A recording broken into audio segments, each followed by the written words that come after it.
magistrado. Ese no, está de magistrado en la audiencia, pero el otro, el mayor, es Evoa. Hablando de la familia Juan Ramón Calero, que le preguntaba Pedro Antonio Ríos, buenos días. Buen día, Juan Ramón. Buenos días, Juanjo. Hola, buenos días. García Escribano.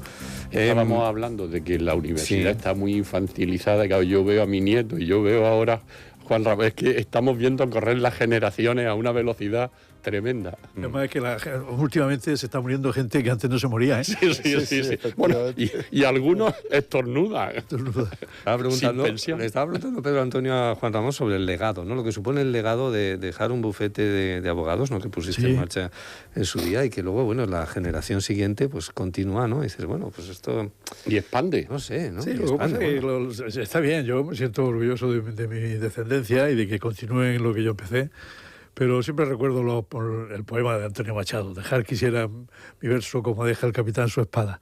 ¿No? Yo creo que al final lo más importante es que te recuerden por las obras que hayas hecho, no por los legados materiales que hayas dejado. Como reflexión. Bueno, ¿qué legado deja Junts? Un gran protagonista de la actualidad en las últimas horas, con ese anuncio, luego materializado en el registro, de bloquear con enmiendas a la totalidad toda la tramitación parlamentaria de las, creo que son 21 leyes ahora mismo, en el Congreso de los Diputados, a iniciativa de Moncloa, de PSOE y una Sumar, preley. que ahora mismo... Incluso bloquear una preley, la de los presupuestos. Ha dicho que también. Claro, ni presupuestos. Pero son esos ya venían avisando. Son 7 monos. Ya, 7 monos nada más. Pero... Y toca, si bloquean 21 leyes, tocarán 3 leyes. Buenos días, Javier. Y el problema de Junts, es que son una partida de idiotas políticos y que además son unos egoístas y que van a lo suyo nada más. Y entonces ellos no quieren saber más que de Cataluña y de ver qué le puedo sacar al gobierno. Y entonces ese planteamiento es absolutamente inmoral. Y lo que están haciendo ahora es simplemente dar testimonio abierto de lo que han estado haciendo durante toda la legislatura. Durante la legislatura solo intervienen para hacer la puñeta al resto de los españoles. Por lo tanto, y el problema que tiene es que Alianza Catalana les está comiendo la galleta. Y entonces, claro, ellos tienen que oponer... Resulta que en Cataluña, que es lo que ellos dicen que tiene que separarse de España, está gobernada por un socialista, Salvador Illa, que es español. Y que lo dice. El español va casi tan bien como el Barcelona, que es otra desgracia para ellos. Y luego, claro, sí que le vamos a hacer. La Liga. Y luego tiene... Al frente del español estaba uno de CIU, ¿eh? Sí, pero tiene un señor que está huido de la justicia. Huido de la justicia, no exiliado, huido de la justicia allá en Waterloo, que es donde perdió Napoleón la gran batalla, y que tienen que reunirse en Perpiñán. O sea, es que esto es esperpéntico. Y luego sale la señora esa antipática, que es una antipática con una cara rarísima, que viene a decirnos lo que ya sabemos todos, que ellos están aquí para hacer la puñeta, solo para eso. Pues bueno, pues muy bien. Ya el PSOE tendrá que espabilarse y buscar otra alianza, y a ellos que le vayan dando morcilla o mortadela o lo que ellos fabriquen, que me parece que es la butifarra, que le vayan dando butifarra. Estos seguidos deberían de renunciar al sueldo, porque como no van a hacer nada a partir de ahora, ya saben lo que van a hacer, que es votar a todo que no, pues deberían renunciar al sueldo. No puede, eso lo tienen que gastar en el psiquiatra. Sí, también es verdad. De todas formas, las estrategias, yo no sé cómo se diseñan, pero cuando la estrategia de un partido la marca un señor que tiene que vivir fuera de su país, que no tiene justificación ni conexión con la realidad. Bueno, tiene que vivir. Es que si viviera aquí estaría en otro sitio por donde han pasado los demás. Ya estaría fuera, como bueno, ya habría salido. Pero la realidad es que si esa realidad suya es la que marca una realidad, así que yo entiendo que igual que le pasa al PP, le crece Vox, pues a Junts, por más que haga, le crece Alianza Catalana. Como estrategia de subsistencia, pues yo no sé qué rédito le da. Y pensando en clave de lo que hasta ahora han vivido, ojo, que vivían también cuando era CIU. Cuando era CIU, el Pujol pactaba primero con Felipe González en el año 93 y después con Aznar en el año 96. Y no le cayó, y para lo mismo. Pero peor era lo del PNV, porque Arzalluz decía... Mientras la ETA mueve el árbol, nosotros cogemos las nueces. Sí, pero allí no está Alianza Catalana, allí están otros. Entonces, yo no sé cuál es el resultado. Lo que sí sé es que las legislaturas no se bloquean. Lo que tiene que hacer una estrategia parlamentaria decente es o moción de censura o moción de confianza. Claro. Ahora, yo no estoy ni he venido como estrategia política en un parlamento, a mí me parece, pues yo no sé, una innovación revolucionaria. Yo en el reglamento del Congreso no he visto nunca cómo se gestiona el bloqueo. No existe la palabra en el bloqueo. Eso gana de estar en la prensa y que estemos hablando de ello. Yo no entiendo ello. Entonces, mucho más importancia tienen los resultados de las elecciones ahora, en Estados Unidos. lo que sí que es verdad que dejan un escenario, como en términos futbolísticos que ha estado hablando del Español y del Barcelona, embarrado. Porque ahora fuerzan a los demás a que hagan la posición. Y la gestión de una legislatura en estas condiciones, sin presupuesto y fehacientemente sin mayoría, ni para censurar ni para gestionar, oye, Javier, campo embarrado. Yo haría dos preguntas. Primero, Sí. a Vox le diría, si ustedes llegan al gobierno, ¿van a ilegalizar Jones? Y la segunda pregunta, vista la contestación que ha hecho Vox, ¿están ustedes dispuestos a firmar una moción de censura con Vox? Ya está. Javier, ¿Eso no es que pregunta? Evidentemente no van a hacer eso, justamente por esa situación que les preocupa. Pero yo lo que pasa es que siempre intento interpretar todos los mensajes que da Junts en clave absolutamente catalana. No están hablando para Madrid, no están hablando para nosotros. A nosotros nos indignan, lógicamente, para cualquier ciudadano. Incluso yo creo que muchos catalanes que viven aquí en la región de Murcia, que tampoco lo entienden, porque ellos interpretan la realidad desde Murcia, desde España. Cuando tú la interpretas de que el mensaje va para Cataluña, pues quizás les puedas entender mejor la comunicación que hacen, no compartirla evidentemente, pero sí que entenderla en cuanto a que no salieron antes de ayer diciendo que rompían, sino que ayer tuvieron que volver a salir a ratificar que rompían del todo. No, ni caso. No, pero es que pero si nosotros ya les habíamos entendido, en Madrid se les había entendido, pero quizás parece ser que no se les había entendido del todo y se les se les seguía llamando traidores en Cataluña. Entonces por eso dice que ratifico más aún lo que dije ayer. Entonces cuando lo entiendes desde esa perspectiva, va a parecer un salto cualitativo muy, muy grande, pero era algo así como cuando Herri Batasuna, no Bildu, no estoy hablando ahora, estoy hablando de hace más de 20 años, cuando Herri Batasuna hablaba, siempre habló de manera disparatada, pero muy, muy, muy disparatada, decía, pero ¿y esto a dónde va? Estaban hablando para sus bases, estaba hablando para quien estaba hablando, y ojo, quizás lo peor es que les puedan entender. Entonces, eso es lo que yo no comprendo en Cataluña, en una situación de bonanza en la que está, en una situación de estabilidad política, una situación de estabilidad social que se ha conseguido. Sin presupuestos también en Cataluña, sí, bueno, no, y ya tampoco no es capaz de sacar adelante los presupuestos. Pero que la estabilidad social es absolutamente radical, como estábamos hace unos poquitos años ahora. Es decir, pero ellos el mensaje que quieren enviar es absolutamente incendiario, pero además con algo perverso que lo hemos comentado en alguna ocasión, y es que, ojo, que vamos a elecciones y cuáles van a ser vuestros resultados, porque vuestros resultados según las previsiones son catastróficos. Lo tienen también dentro. Esto es una huida hacia adelante de la cúpula que está fuera de la realidad. Sí. Parte de sus estructuras, de alcaldes, de diputados que están gestionando las diputaciones, no entienden la estrategia de Junts de su dirección. Porque yo conozco gente decir... Sí, pero lo han votado, los militantes lo han votado. El 80%, claro. Hombre, pero tú ya sabes muy bien que quien convoca esto lo controla por abajo o por arriba, porque funciona todo por arriba. Yo nunca he sido comunista. Ya estaba comunista. Yo no soy comunista. Pero viene de un sector que ha hecho lo mismo, ¿sabes? Viene que ha hecho lo mismo. Yo siempre... ¿Qué te parece? Pero esto aboca finalmente a Pedro Sánchez a disolver las Cortes y convocar elecciones, ¿o? Pero Sánchez tiene la culpa de todo en este país, ¿no? No sé, digo, he preguntado, ¿no? Yo no sé si aboca o no, ya veremos cómo transcurren los próximos meses. En principio, Pedro Sánchez debería y el gobierno debería intentar pues, buscar en cada momento alianzas suficientes como para poder sacar adelante las leyes. ¿En Vox? ¿Quién va a apoyar ahora mismo? El propio PP, a lo mejor en determinado momento. En determinado momento le interesa. También está el huerto con menearlo mucho. Pero ¿a quién le conviene las elecciones anticipadas? Al PP no le conviene. Claro, es que no le conviene a nadie las elecciones. Por eso lo sacude Junts. Por eso lo sacude Junts. Pero es que a Junts no le interesan las elecciones ya. A Junts con Vox le va mejor. Desaparezcan, o casi desaparezcan.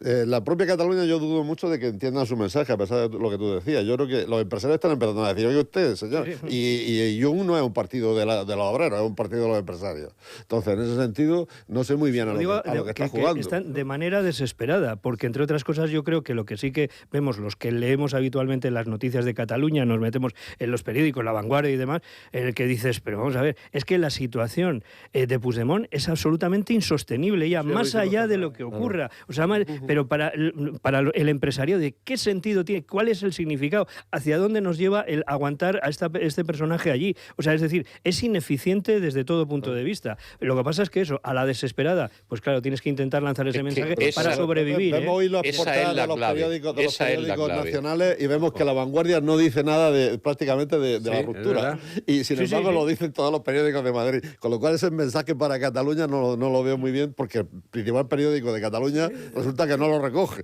Por lo menos en primera página. Si fuese Francesc Cambó, pues se podría explicar, pero Puigdemont es un mequetrefe político, políticamente. Yo hago las críticas siempre políticamente. No tiene ninguna entidad. No tiene ninguna entidad ni como ideólogo, ni como orador, ni como político, ni como capaz de arrastrar masas. Es simplemente un señor que tiene el tamaño lo suficientemente adecuado para meterse en el maletero de un coche. Nada más. Ese es todo su mérito. Y salir corriendo de este país como un cobarde, no responsable de sus hechos. Y entonces no es Cambó. Si fuera Cambó era un líder. Cambó era un hombre que tenía peso, y ha habido líderes en Cataluña muy importantes. En cualquier caso, hay un mensaje de Nogueras que lo ha repetido, repite constantemente Junts, que es que ellos, su preocupación no es España, dice, a nosotros nos da igual lo que pase en España, nosotros lo que estamos preocupados es en Cataluña. Siguiendo ese razonamiento... No, España, sí que es el problema. Claro, pero siguiendo ese razonamiento, ese argumento, esto le podría dar alas al Partido Popular para animarse a presentar una moción de censura, porque solo haría falta la abstención de Junts. Y Junts ahora mismo puede decir, Joaquín, arréglense ustedes que yo... Pero Joaquín, ese análisis tampoco... Es decir, eso de que a ellos les importa un poco lo que pasa en España... ¿Y qué pintan 7 diputados solventando y dando mayoría y estabilidad en España? ¿Por qué han optado por eso? Ellos siempre dicen que votan en clave catalana. El escenario español lo necesita. Es decir, la estrategia de esos señores en Cataluña pasa por lo que se hace en España, no pasa solo por lo que se hace allí. El problema va a ser quién financia eso, porque lo que está diciendo Juanjo lleva toda la razón. La parte empresarial, la parte de la situación que ha sido la burguesía catalana, que en su día apostó por CiU como estrategia, que después apostó por la parte siguiente, ahora con esto lo sigue financiando una parte de ellos, pero no tiene ni pies ni cabeza. Es decir, y se está resistiendo. Y como Puigdemont sabe muy bien que él es el que está en la ola, lo explicaba muy bien Juan Ramón, pues él se defiende cogiendo las riendas del coche, pero ya es un 600, ya el Cádiz ya deja de ser, ahora está en un 600, y los que van dentro, claro, han dejado fuera a todos los demás. Sí. Veo difícil que los alcaldes, la estrategia de Junts en las alcaldías, en los ayuntamientos, pueda sostenerse con esta dinámica, en clave catalana, no digo en clave española. En el graderío del Bernabéu solucionaron este problema político de una forma muy clara. Salía a jugar al Barcelona y le decían, dice, no, es que dice que no quieren ser españoles. Dice, ¿y qué es lo que quieren ser? Porque el Barcelona es algo más que un club, según dicen ellos. Y entonces, pues serán polacos. Y entonces le llaman a los polacos. Ahí está la polaquería. Los polacos, pues ya son polacos. Si no son españoles, ¿qué son? Pues serán polacos. Pues lo que sigue al que no se le pone... Se le pone de una manera grave a Pedro Sánchez, pero entiendo que sí que va a jugar la baza de lo que en algunas ocasiones hemos comentado, que es lo de los fondos europeos, porque sí que lo de los fondos europeos está dando una estabilidad a España brutal. Yo es que cada vez que veo las inversiones que nos están haciendo y se está cumpliendo prácticamente, tenemos todos los fondos ya recogidos. Va a quedar algún fleco, alguna cosa así, pero si lo comparemos con Francia, Alemania, Italia, quería decir, dices, es que, claro, estamos hablando de una situación. Más aún, si la cosa perversa en todo caso, por distintas circunstancias económicas de estos días, incluso en la región de Murcia, pues dices, si el problema está en otras administraciones más pequeñas, en las que dices el riesgo de tener que devolver fondos europeos, porque hasta ahora no se está planteando... Aquí. Sí, claro, sí, por eso lo digo, no solamente en la región de Murcia, sino también, es decir, hay una situación durante los años pasados, hay una estadística ahí que es perversa, ¿no?, y muy brutal, en la que se sitúa en torno a un 60% muchas veces de fondos europeos que se tienen que devolver porque no se acaban de ejecutar, porque o los acabas de ejecutar o no. Murcia tiene todo lo verde. En Murcia tienes todas las subvenciones a las placas y a los coches eléctricos, que no se ha dado ni una. Y se han dado 50 millones que se dieron hace 2 años en anticipado, porque el problema de los fondos europeos es que se anticipan, no es como claro. Antes. Antes, cuando yo estuve en la gestión, tú tenías que presentar el proyecto, te lo financiabas y tú ibas pagando en función de lo que ibas ejecutando. Y si al final no lo tenías ejecutado, tú tenías que devolver el final. Ahora no, te han de anticipar dinero, te lo has gastado y no en el objetivo. Ahora tienes que justificar que en el objetivo lo has tenido y si no, devolverlo, Pero claro, que y por es eso verdad. Esa acción combinada de, uno, el que los fondos europeos están viniendo, se están justificando en ese contexto nacional.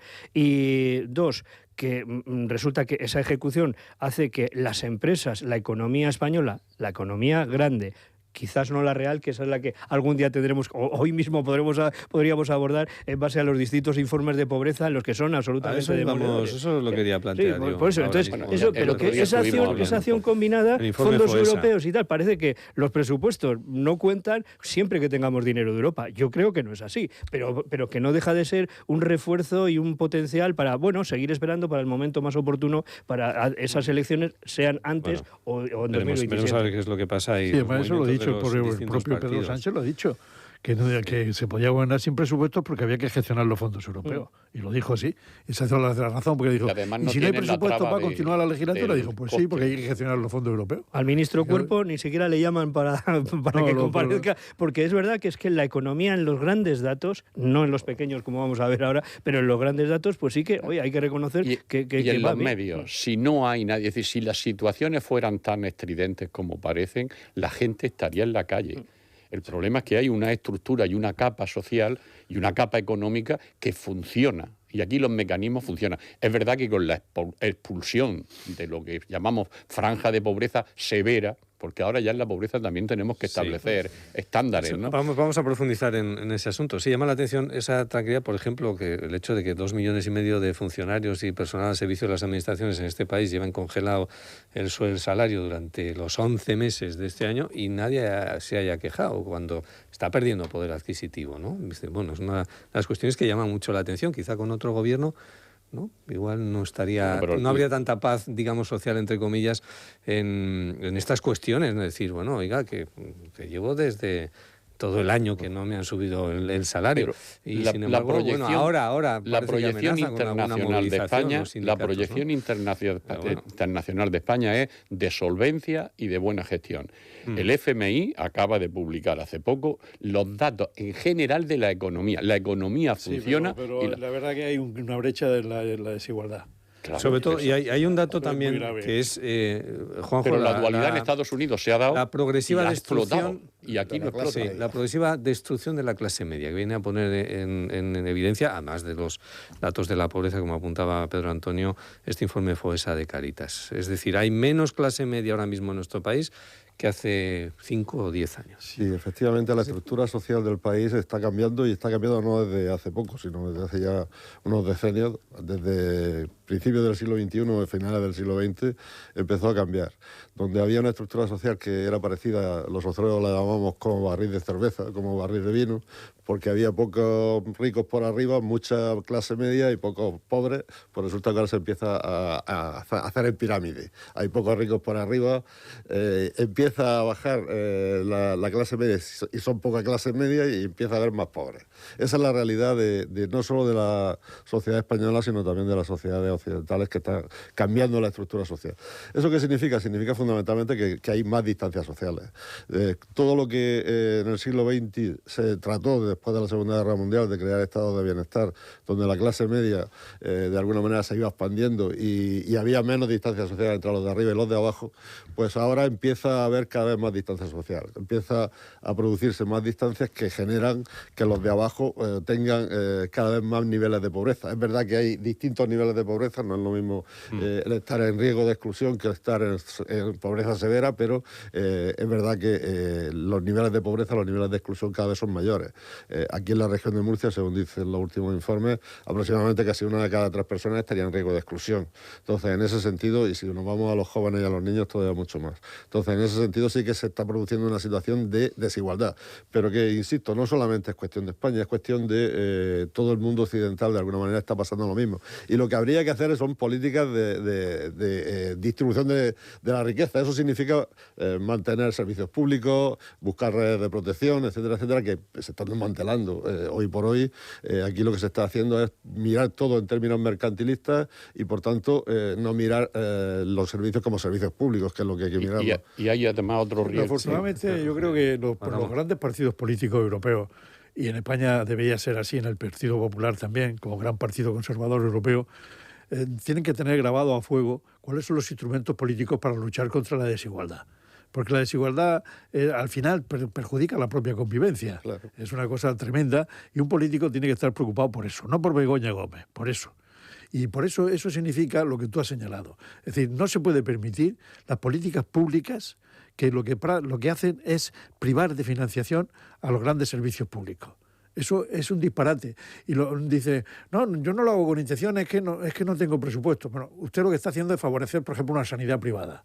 Favoreciendo la sanidad privada, se está perjudicando el estado del bienestar. Favorecer la educación privada, que es mucho más cara y elitista, se está perjudicando la educación pública.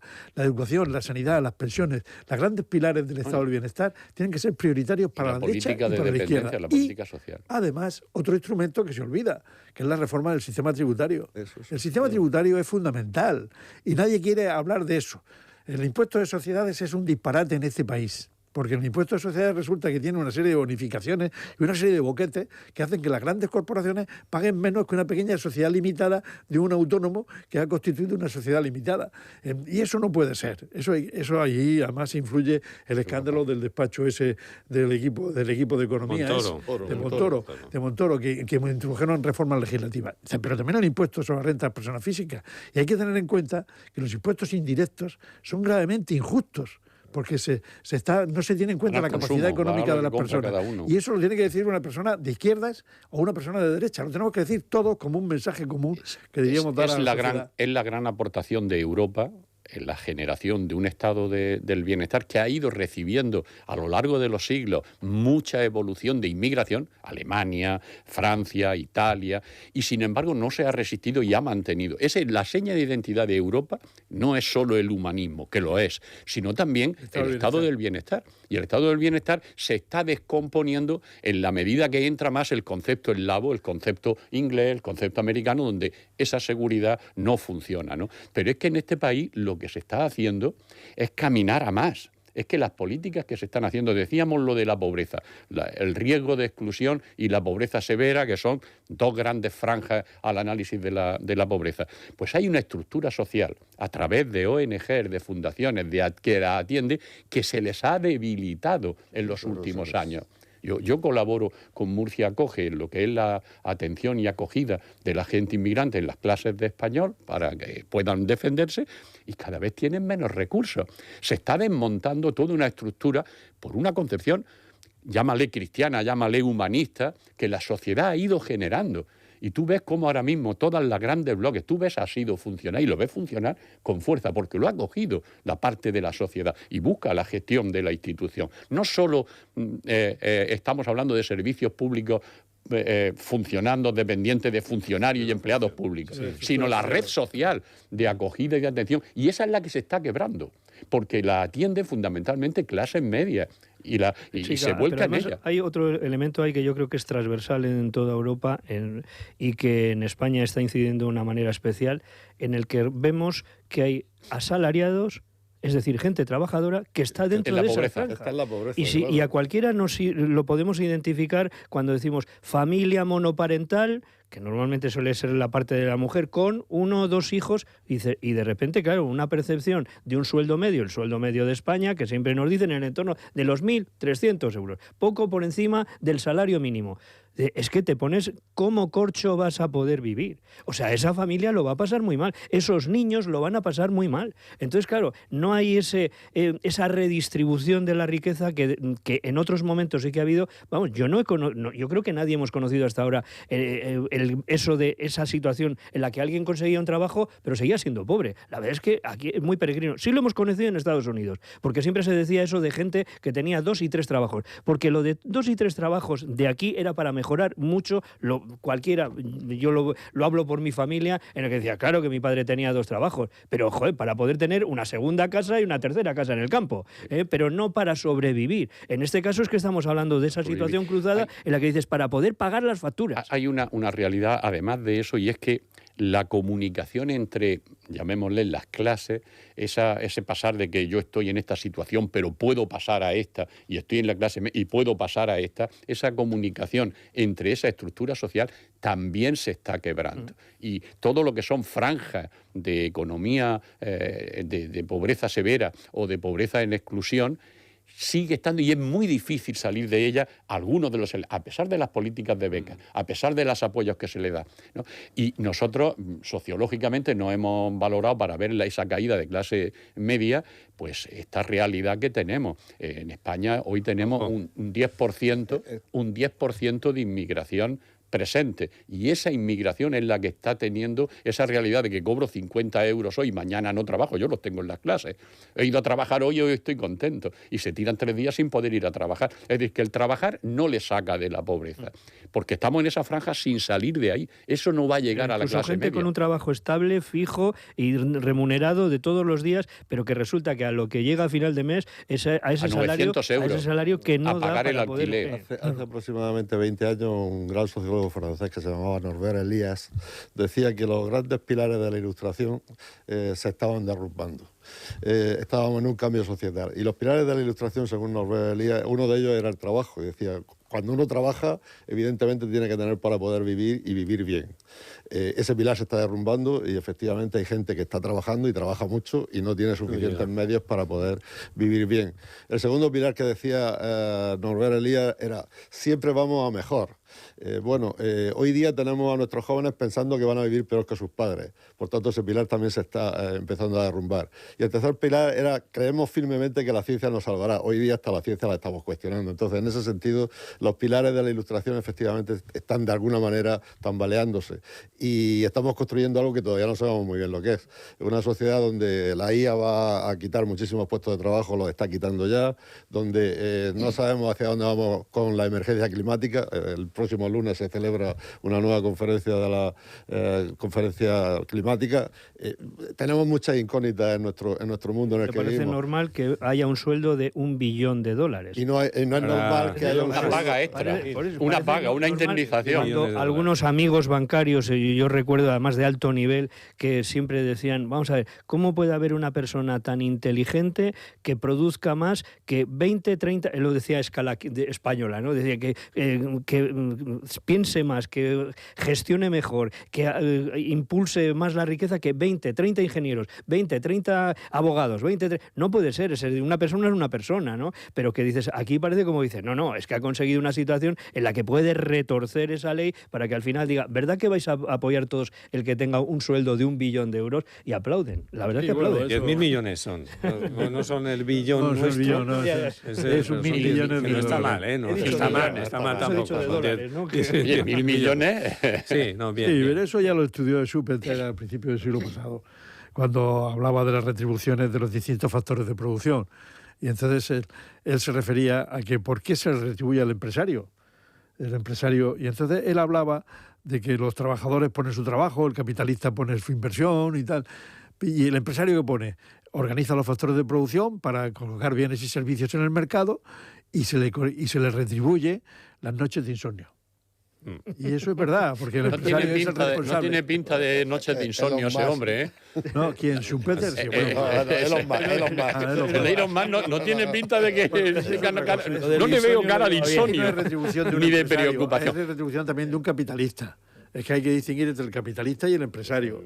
El empresario, el capital que pone el capital, pues tiene una retribución según el capital que ha presentado. Claro, más si tiene $1 billón de dólares y lo pone en su empresa, pues eso tiene que tener una retribución. Pero más que era un hombre... O sea, aparte las... Es una paga extra, ¿eh? Como anécdota, es que Elon Musk era uno de los furibundos defensores de Donald Trump, hasta que Donald Trump decidió quitar las subvenciones a las compras de los vehículos eléctricos y encima quitó la penalización, que esto era curioso porque parte de los ingresos y los beneficios de Tesla no venían por la venta de los vehículos, coches, venían porque se obligaba en la legislación anterior al resto de fabricantes a pagar un dinero a Tesla porque Tesla no emitía emisiones de contaminantes, y esas emisiones de contaminantes se supone que se repartían entre los demás fabricantes de vehículos que sí tenían vehículos de combustión. Y tenían que pagarle a Tesla, los coches, por, entre comillas, esa compra de derechos de emisiones. Fabricación de las baterías, claro, todo eso se le viene abajo cuando Donald Trump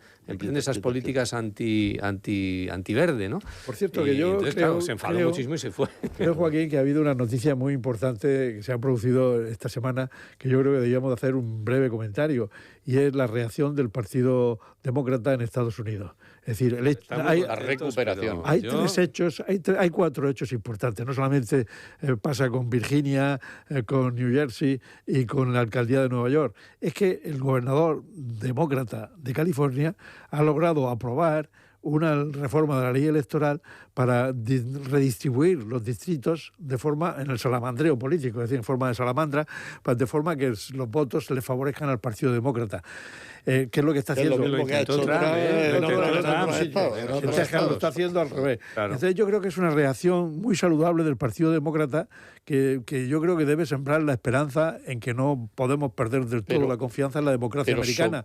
Teniendo en cuenta además que el Tribunal Supremo, a pesar de la composición del Tribunal Supremo, empieza a dudar de la legalidad de la política de aranceles de este hombre que no sé cómo ha llegado ahí, no me lo explico.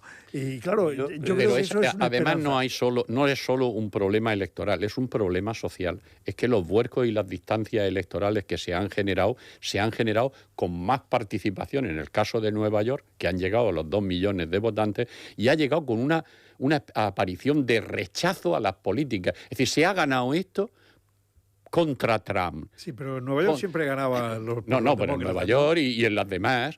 Y luego esa reacción de lo que son funcionarios sin cobrar por estar parados, lo que es el despido de gente. Es decir, que hay un resurgir, una reacción social a las políticas que está haciendo.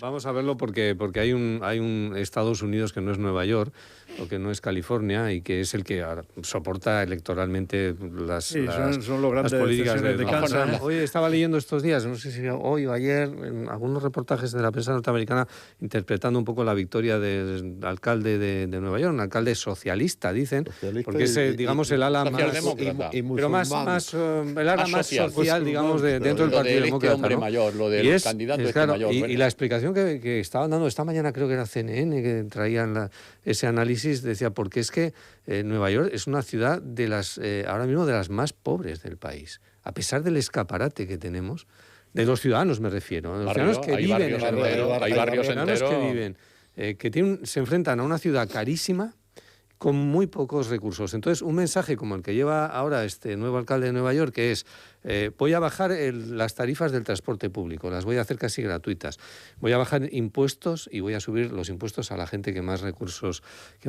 tiene, voy a apostar por las más políticas sociales para la gente más desfavorecida. Evidentemente, el neoyorquino de hoy no es el neoyorquino de las películas ni de los grandes rascacielos. No, es el neoyorquino que le cuesta el día a día. Claro.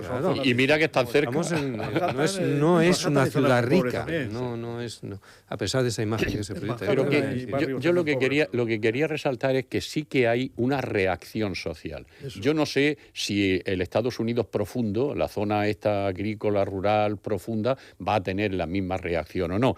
Pero sí empieza, porque es que lo que es injusto, lo que no funciona, lo que vemos que es una barbaridad, tiene que verse que es una barbaridad. Y la gente lo empieza a sufrir en un año.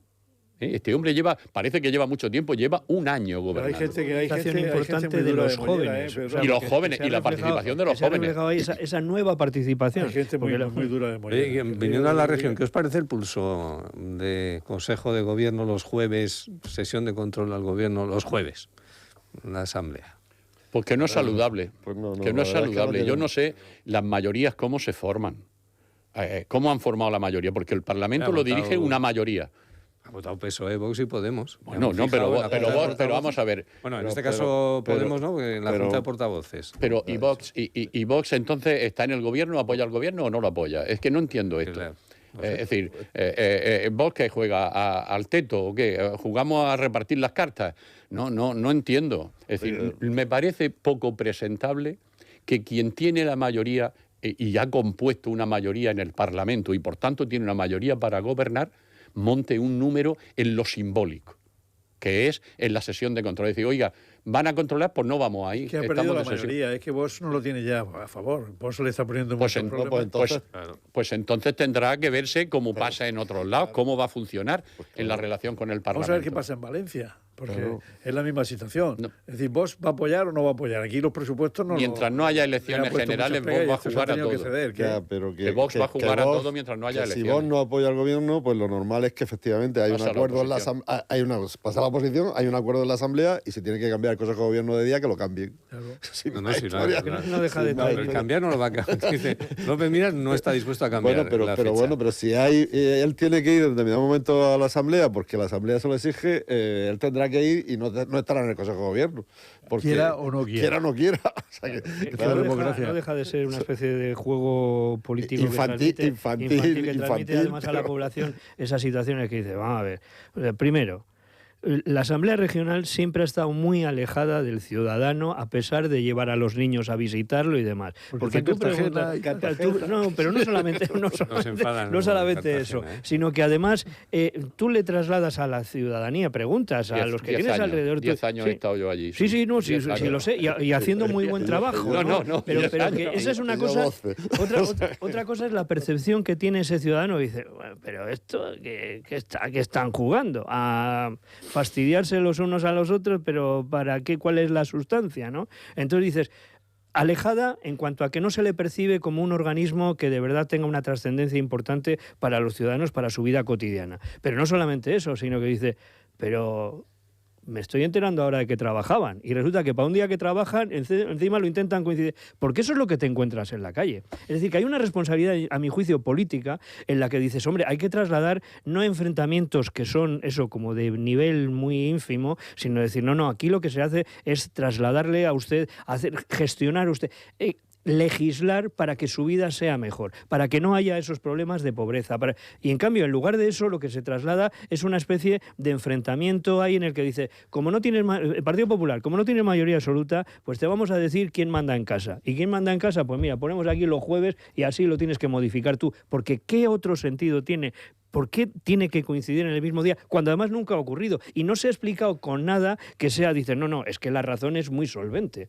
De hecho, la única circunstancia que se produce es que en San Esteban, a las 8:30 ayer, había un montón de coches ahí esperando, porque claro, había las situaciones de que había que atender una cosa. El Consejo de Gobierno y salir corriendo, ¿no? Entonces dices, estaba overbooking en el parking. A mí me parecen las dos cosas mal. El infantilismo de quien preside, dice, pues yo no voy, y del otro que dice, no, tú vienes por narices, ese infantilismo no es el de contenido político. Sí, pero hay que ver quién ha provocado esto, porque antes no, la semana pasada... ha sido Vox, ha sido Vox porque quiere decir... Pero es que esa teoría que estamos viendo en todos los sitios de que te apoyo pero no te apoyo, que le va bien, ese don Tancredo que está haciendo en la política, que le funciona bien, porque electoralmente sube. Yo no sé lo que pasa. Y no hace nada. Es más, sube en la medida que no hablas, cosas simbólicas. Me voy a hacerme la foto al Valle, me hago no sé qué. ¿Veis que hace otra cosa? ¿Qué propuestas hace? No. Y ahora cambio, ¿no? Ese juego. Y luego, el hermano mayor, que es el que con el que gobierna, pues también tiene que pagar su factura. Es decir, a mí lo que no me vale como razonamiento es que se traslade a la oposición que pueda tener una relación en la institución asamblea que quiere controlar más o mejor al gobierno, que sea la que pague la factura de este Pero es una cuestión tú sabes, conocéis perfectamente el funcionamiento del Parlamento.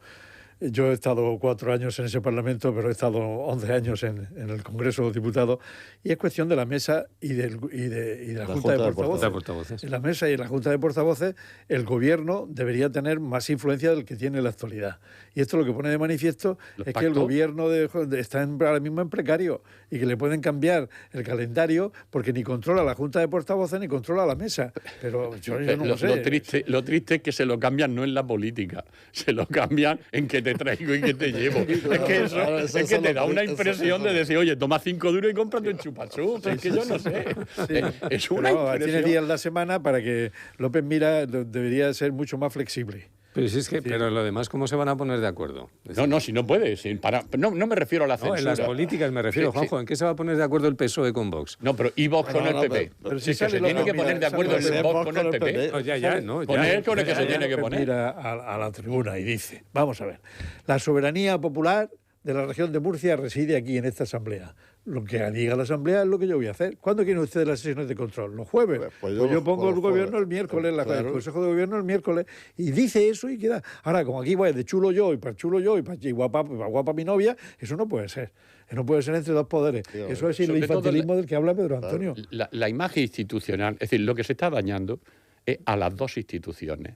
A las dos instituciones, gobierno y parlamento. Bueno, las dos partes de la misma, del mismo poder, ¿no? Yo creo que el demostrar con gestos en la política, el demostrar el poder, el uso que yo tengo con gestos, es lo que está llevando, y es la posición de Vox, que digo ahora, hago este gesto, hago este, y sin meterme en lío, porque no discute políticas económicas, no discute políticas sociales, solamente pequeñas cosas. Ha elegido a los inmigrantes, ha elegido a los sindicatos y a los otros, y ya tengo mis enemigos. Ya estoy y ya no necesito hacer más, hacer política. Y ese es el truco de la democracia. Tú tienes que hacer política hasta que estés en la oposición. Tú no dejas, tú pintas, mandas, tienes presencia, aunque estés en la oposición con tus propuestas, con tus iniciativas. Y eso es lo que se ha renunciado. Estamos en la política espectáculo. Y la política espectáculo va a llevar Pero eso al no solamente deterioro. es en Murcia, eso es a nivel nacional. Estamos viviendo eso. Aquí lo que importa es, ¿qué dicen las encuestas? Pues con respecto a esto voy a decir lo que sí está. ¿Quién hace los discursos? Porque a mí me hace mucha gracia los discursos de los políticos. Antes había discursos. Sí, había Nosotros, yo íbamos sin papeles a la Asamblea Regional.